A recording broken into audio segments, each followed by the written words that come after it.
All right, it's that time of the week, time for your favorite show, the NFC West Huddle. At least that's my story, and I'm sticking to it. It's where we go around to each market in the NFC West and check in on each team. Of course, in Seattle, we got our guy, Aaron Levine, and in San Francisco, it's Keyshawn Ward. Over in L.A., representing the Rams, it's Ryan Dyrud, and of course, here in Phoenix, I'm Richard Sines, representing the Arizona Cardinals and my fantasy football team, the Chimichangas, a bit of a dynasty, right? We're getting to the good stuff, people. We're finally, hallelujah, playing some games, right? We had the first preseason game. I know it's just a preseason, but I'll take it because that means we're one step closer to the regular season. So I want to find out what you guys thought about that first preseason game. What are your takeaways? Let's go to Seattle. Aaron, what are your thoughts on Seattle's first preseason game? You guys played on a Thursday night, couldn't wait for the weekend like everybody else. Yeah, and also a 23-23 tie. I know everybody was excited about that. Listen, it's always tough to evaluate an entire team when most of your starters aren't playing, so I'm pretty excited to see more of them play this week. But my biggest takeaway from last week is that most of the players who have been stepping up in training camp also stepped up in the game. Most notably, receiver Torrey Horton, who had 3 catches and a touchdown. This is a guy who has been taking a ton of first-team reps as a rookie with Cooper Kupp and Jackson Smith-Njigba ahead of Marquez Valdez-Scantling. A lot was made when Rick Woolen nicknamed Horton Jerry Rice Jr. before the game. But this is a guy who might have been a steal on draft day. He went in the 5th round, but only because of a horrible injury last fall, which involved a knee ligament and a hamstring that he said came off of the bone. A couple draft analysts actually had him as a top 50 pick if the injury wasn't an issue, and it doesn't seem to be affecting him at all this season, at least so far. So we're looking at second-round talent here, and I can't wait to see more of him the next couple of games. We also saw a solid game from Elijah Arroyo, Gray Zabel, and also George Holani. How about 61 yards on just 7 carries? That's an early indication that the running game emphasis is going to be paying off this season, whoever is running the football. And then defensively, 2 interceptions, one by Josh Jobe, another by Nehemiah Pritchett. They are deep in the secondary this year. And finally, I know this is fairly common throughout the preseason, but the team camaraderie very apparent right now. After both interceptions, the entire sideline came onto the field to celebrate. It prompted flags both times. Listen, I don't mind those penalties during the preseason. It shows these guys are united and really rooting for all of their teammates. So all in all, really good vibes after preseason game number 1. Yeah, and you're right. I do like the team chemistry aspect, right? Because you got to work on chemistry because they're always new guys, right? Especially in key positions. So that's good to see for the Seattle Seahawks. And, of course, you want your core players back. Of course, in San Francisco, I mean, you guys were the walking wounded out there, Keyshawn. So it's nice to see guys healthy, I guess, over in San Fran. What are your takeaways from the first preseason game?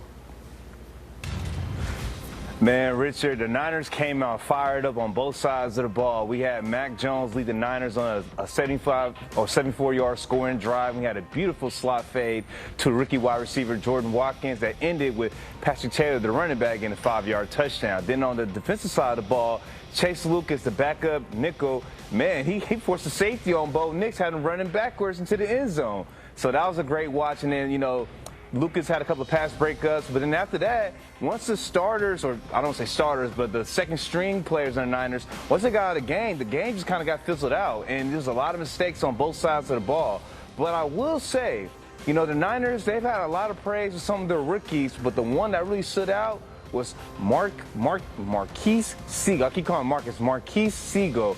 Man, he had a couple of great open field tackles, big hits on the sideline. And then even after that game, he earned first team reps with the Niners. So things looking really good for him so far in training camp. It's going to be pretty interesting to see how things will kind of unfold as camp goes on. But, yeah, you know, had a great start, but kind of fizzled out towards the end of the game.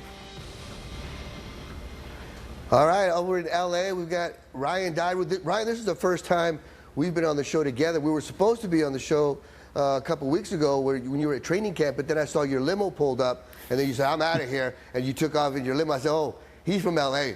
You're originally Colorado, but you already taken to L.A. You're an L.A. guy through and through. I saw you big-timing us already, so thanks for gracing us with your presence this time around. Give us your thoughts on the Rams' first preseason game. Let me guess, you guys are going to win the Super Bowl already? Yeah, I don't know. And Richard, I don't know about a limo, but yeah, good to be with you and officially meet you. And unlike all you guys in the NFC West, we won't have the luxury of ever seeing any starters in preseason. So we got to take what we can get. And last week, I did think we got some good things out of it. Didn't even see backup quarterback Jimmy Garoppolo. We got to see our third stringer Stetson Bennett for the entirety of the game. And I think the takeaway with him was a little bit of development, a little bit of improvement. Obviously, he's not like the quarterback of the future. But the question that we've been posing here in LA is he the backup of the future? Like, can he be a second stringer for years to come? And I think he proved a lot in this game now in year 3 through his development and kind of the control and poise and his pocket awareness and pocket presence in this game. So I thought he looked real good. You look at rookie Jarquez Hunter. We've talked about him a lot. The coaches have raved about him. His teammates have raved about him. 4th-round pick out of Auburn. He's just a downhill runner, smash mouth type of guy that loves to have the ball in his hand, and we saw that against the Cowboys last week. So he's another bright spot that we'll continue to watch through preseason. And knowing the Rams, if he shows out again this week, we probably won't see him the rest of preseason. So they'll just go to their 4th, 5th, and 6th string running backs for the rest of the time. On defense, you know, we talked last week, Richard, I know you weren't with us, but one of the position groups I was watching was the secondary because there's a lot of question marks kind of with that group. And I think what we saw, and this is going to sound kind of weird, it may be the weakest group, but it may also be the deepest group. I just think the separation from starters to the backups is really not that great, but it's a very deep group. So there's going to be a lot of tough decisions on who actually gets cut during these cut down days coming here soon. So Cam Lampkin had an interception. I thought they were playing well on the ball all game long against the Dallas Cowboys receiving corps. So I saw some good things from that from that secondary group. And, you know, we'll see moving forward. Obviously, the big talk in LA, which maybe we'll get to, is the injuries and Matthew Stafford and whether we'll see him even in practice. Obviously, won't see him in a game. But overall, from last week's game performance, thought we saw some good things from essentially the third group.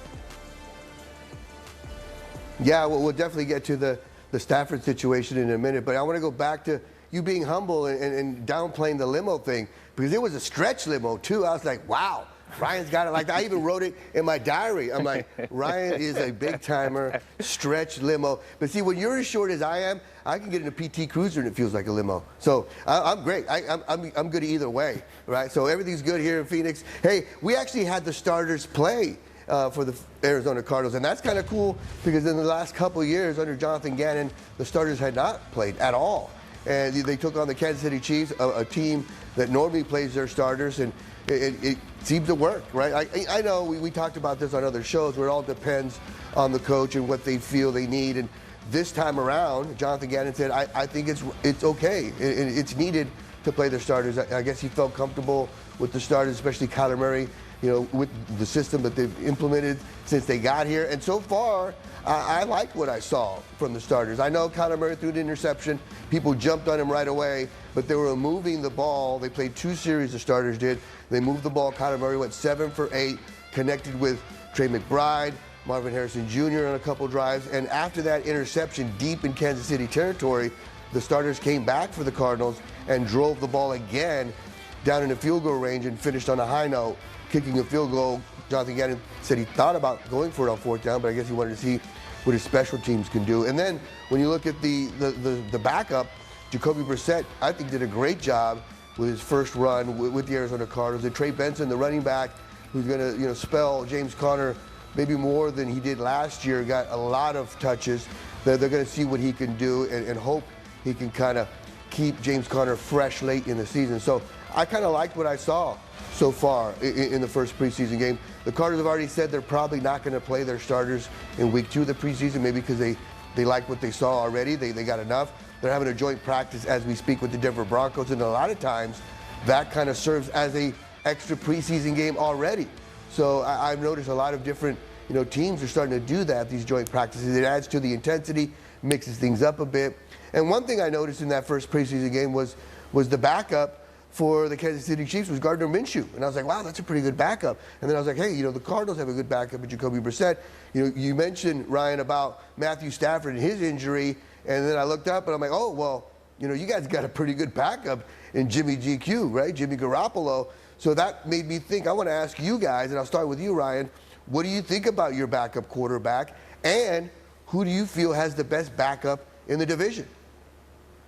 Yeah, well, I don't know why. Maybe the Seattle fans will like us. I'm a huge Drew Lock stan. I've always loved Drew Lock since he was at Missouri and gets drafted by the Broncos in the second round. Obviously hasn't panned out for him, but I do think the guy's talented. But unbiased aside, I think it's pretty obvious the quarterback that's actually led a team to the Super Bowl in Jimmy GQ, like you mentioned, Richard, has to be probably the best backup in the division just because he's been there, done that. Now, I don't like the prospects of him having to potentially start games with this mysterious Matthew Stafford back injury. I think there is a pretty big drop-off from Stafford to Jimmy G. But I think when you just look at as the QB2 situation around the league, I mean, Jimmy G might be the best backup quarterback in the NFL, you could argue. So, I mean, he obviously is a professional, been in the league, a vet for quite some time. As I mentioned, been there, done that, had playoff wins, have beaten these Rams multiple times when he was with the Niners, and then obviously led his team to a Super Bowl and had to play against Patrick Mahomes. So I think overall, Jimmy G, you feel good as him as a backup. Do you feel good about him having to start games with Stafford on the mend? I don't know about that necessarily, but he can definitely spot start and at least get this team some wins if necessary. All right, Aaron in Seattle, are you going to take that from Brian? He's already saying that they got the best backup. You know, they're already riding in limos and talking Super Bowl over there in L.A. But you guys have a backup as a starter in Sam Darnold. So what about the backup to your backup? Oh, that's what do you think about your quarterback situation? Really, really funny. First, I want to give a shout-out to Ryan and the LAFB network because I'm a big fan that he gave a big shout-out to Drew Lock just now, even though Lock really hasn't done much in the NFL so far. Listen, I'll just say I'm glad Matthew Stafford is not the Seahawks starter right now because if there were injury concerns with Sam Darnold, especially at the start of this season, the Seahawks would be in big trouble. Listen, Drew Lock is a nice story. He's consistently a couple bad decisions from being an average quarterback in this league. The problem is those bad decisions happen almost every time he's on the field. I mean, we saw it with another interception in preseason game 1 last week. I think he's in a much better situation back here in Seattle than he was with the Giants last year, but I don't think that's really saying much. It's also the reason the Seahawks will likely be keeping 3 quarterbacks on their roster because rookie Jalen Milroe isn't ready just yet to play in the NFL right now as a starting quarterback.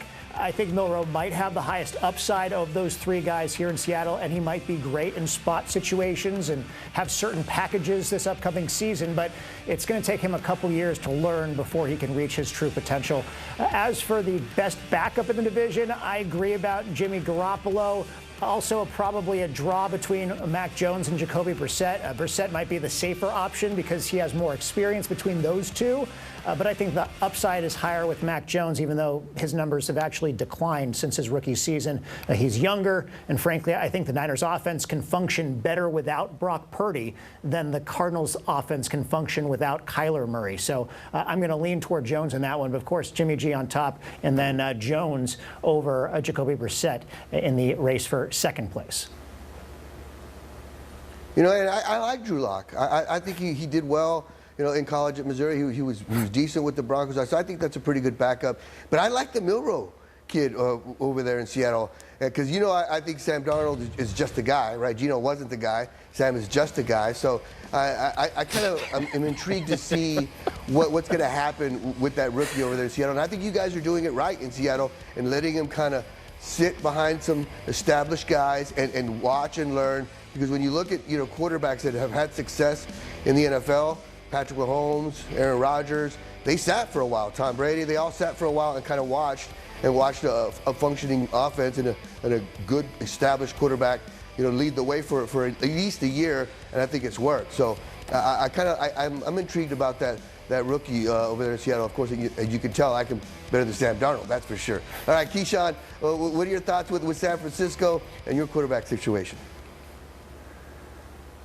You know what, Richard? I'm actually going to go with Mac Jones. You guys brought up some excellent points. I almost forgot Jimmy G did lead the Niners to the Super Bowl. But the problem is he don't ever stay healthy. So I wouldn't even feel comfortable making him my best backup because he could do spot duty and probably be out for 4 or 5 games, stumbling over his toe or something. So I'm going to go with Mac Jones just because he's a lot younger. He actually led a team to a playoffs back in his rookie season. Now, his numbers have declined. He does have a turnover issue, but I trust in the Niners system, similar to what Sam Darnold went through when he was a Niners backup, where he can still orchestrate the offense, still make them viable, and have them put points on the board. And Jacoby Brissett, yeah, he has a lot of experience as a backup, but the problem is, if I had him play multiple games for the Cardinals, he probably only get 1 or 2 wins in an 8-game stretch. So, yeah, I think that Mac Jones is probably the best backup. Then I'll go Jimmy G and then Jacoby Brissett in last place. I think we all know who it is. It's Drew Lock, just because he's not really, consistent or reliant. And then also, I think Jalen Milroe could be the best,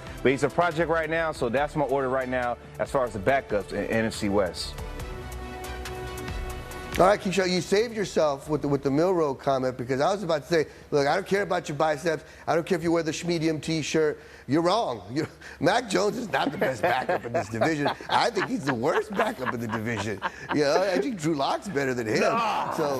Good thing we're not bench pressing here. But I think it's Jimmy GQ. He's obviously the best backup. You got to give him. I mean, he took the Niners to the Super Bowl. He had them. He had the Chiefs. They were about to win the Super Bowl. Richard. Let's calm down with Tate. Yeah, I'm listening. I got these big ears. I can hear. In spite of him, it was a team. It was a team, not Jimmy G. It was a team. Yeah, that's what a lot of people in San Francisco are saying. But he got him there, and he played well enough to get you guys in the Super Bowl. And as a backup, that's what you want, right? You want a guy that can run an offense and not mess it up to the point where you're not winning. And I think Jacoby Brissett can do that for Seattle. I think Drew Lock is also a decent backup, but he's also backing up a guy who's a backup already. So I like Jacoby Brissett. I like the fact that he's been established as a starter. He's won some games.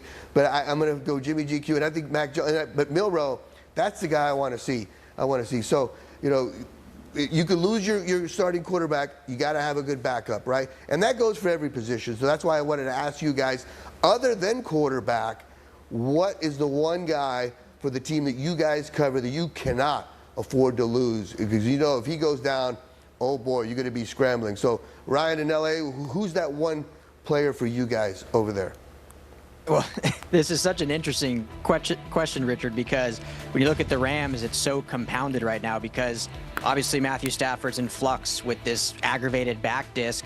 And so, I think he's on track to play week 1. I think he will play. The big question is, what's his recovery timeline like? But when you look at your quarterback who's banged up, who's probably the most important player for a right-handed quarterback? Oh, it's the left tackle. And guess what? The Rams starting left tackle, Alaric Jackson, is dealing with blood clots and probably is not on track to start the season. So he would be my say of that's the most important player. If he goes down, then you're looking at who you know well, Richard, DJ Humphries, to slot in as the starting left tackle in week 1. But that's looking like that's going to happen. So to answer your question, I think I'll go with Jared Verse on the defensive side because with all these questions on offense, you want to have a stout defense, and the defensive line has been a wrecking crew in training camp. They have gave the offense fits. They've had now a joint practice with the Cowboys just today. They had joint practice with the New Orleans Saints down in Costa Mesa area, or Carson area, excuse me. And all indications were that they gave fits to the New Orleans Saints offense as well. So Jared Verse is the orchestrator of that. He is the man that makes that engine go. And you look at Jared Verse, you look at Byron Young, you look at Kobe Turner, you look at Poona Ford, your starting 4 are great. After those 2 edge guys, you're looking at a rookie in Josiah Stewart out of Michigan, who I'm very high on, but he's your rookie right now as your edge 3. So if Jared Verse were to go down, there would certainly be a drop-off in pressures and in sack production. And with the offense in flux right now, you need the defense to be on par getting after the quarterback. So for me, aside from Stafford, aside from Alaric Jackson, I'll go with Jared Verse. Man, you brought up DJ Humphries. I love DJ. Tell Hump I said what's up. He's a great guy. He's a good teammate, and he's going to be a great addition to that locker room. All right, Aaron, over there in Seattle, who's the one guy you guys can't afford to lose? I know you guys got a very good defense out there. Is it somebody on the defensive side of football, or is it your running back? I know you guys like to ground and pound out there. Who's the one guy you guys can't afford to lose? Yeah, I would lean to somebody on the defensive side of the ball and somebody that Ryan and everybody in LA is very familiar with. I think it's Ernest Jones IV. I mean, this defense was struggling last season before he got here from Tennessee. Then he had 47 tackles in his first 4 games in Seattle. It was instant impact on this defense. He had a huge role in turning that around. 94 total tackles in his 9 games in Seattle. It's a huge reason they made it a priority to re-sign him this offseason, and it really works both ways. He wanted to be in Seattle also. I mean, he signed a 3-year deal worth up to $33 million with just $15 million guaranteed. That's a very team-friendly contract for those kinds of stats at the linebacker position. I would say it's Ernest Jones. Also, a close second would be Abe Lucas on the offensive line, because the O-line situation in Seattle is already tenuous, and we saw the impact Abe Lucas had on the line when he finally returned last season, and we know he wasn't even close to 100%. So if the Hawks can get Abe Lucas at 80 to 90% this season and he plays most of their games, that'll be a huge boost to the offensive line and specifically the running game. You know, it's funny, I always make fun of people that ask a trivia question and then they don't know the answer. And that was me with this particular question, because I'm the one that put in the question. Then I'm like, I couldn't really answer. I was having a tough time.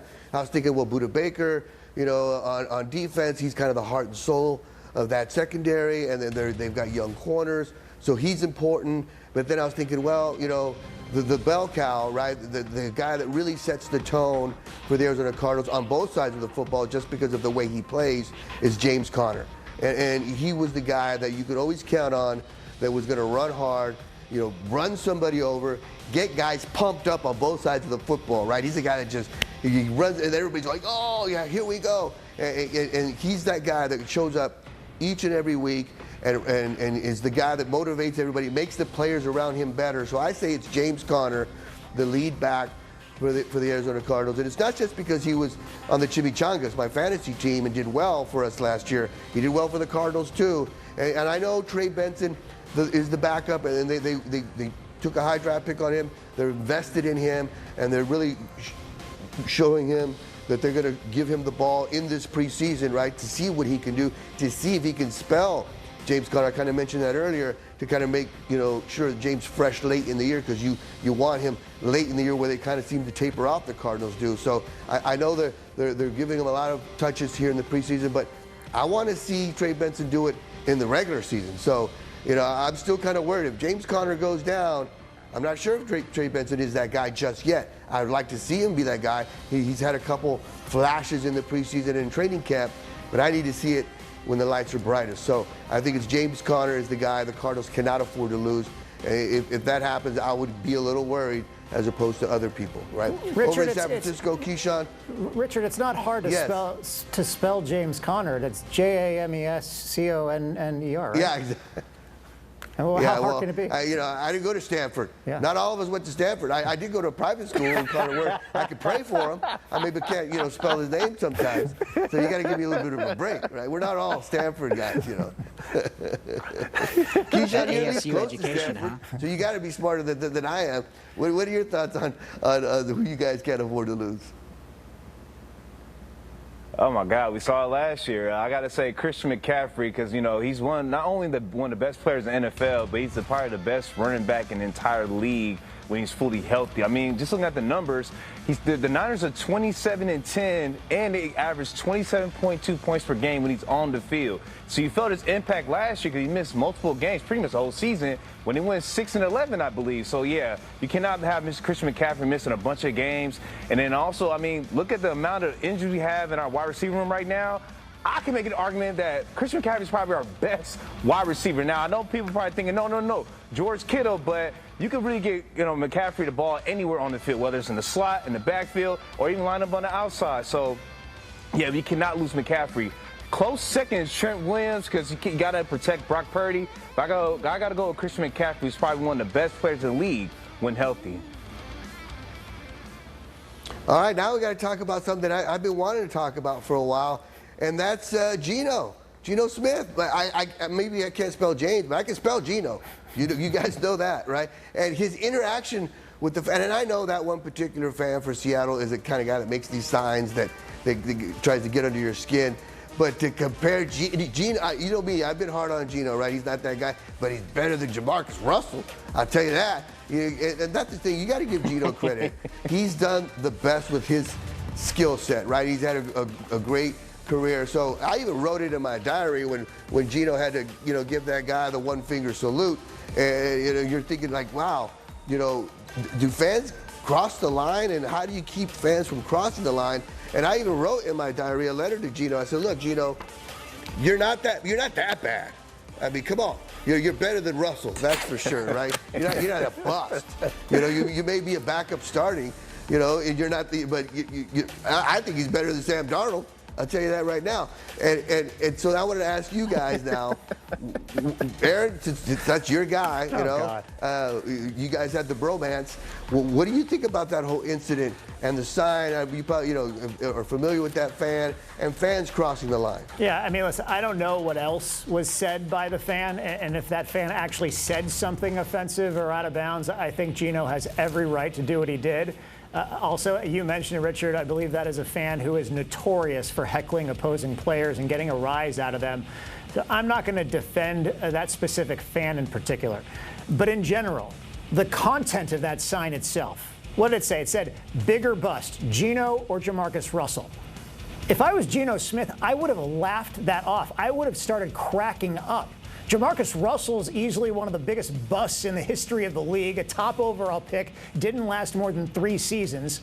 And then you have Geno Smith, who is an absolute survivor in this league. He revived his career here in Seattle. And despite all the hate from Richard, he was the guy here for a few seasons. So for him to take offense to that, I feel like it's some pretty thin skin. And Alyssa Charleston-Smith made a really good point in our sports office. Listen, Geno is a quarterback, and quarterbacks are put under more scrutiny than any other position. He should be used to the heckling by now. So again, if something was said that was out of bounds, fine.